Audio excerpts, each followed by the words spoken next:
Investigators in Wheeling, West Virginia, are trying to figure out why a retired police officer opened fire on a federal courthouse. Authorities say Thomas Picard fired up to 24 shots on Wednesday afternoon before officers returned fire and killed him. There were 3 injuries sustained during this incident, notwithstanding the decedents. All 3 injuries were active on-duty court security officers employed by the U.S. Marshal Service at the federal building. All injuries were minor. Picard was 55 and lived in Bridgeport, Ohio. He was armed with an assault-style weapon and a handgun. Witnesses say at least some shots hit the federal prosecutor's office. Panic within the office.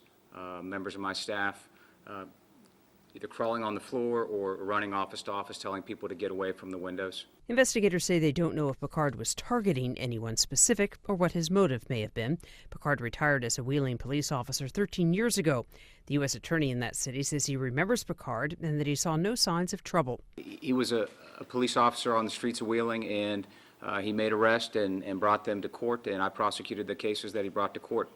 There was nothing that about my relationship with him or anything that I observed in dealing with him for probably from 97 to 2000 that would cause me to think anything like this would happen. Investigators are seeking a warrant so they can search Picard's home in Ohio. Diane Kepley, The Associated Press.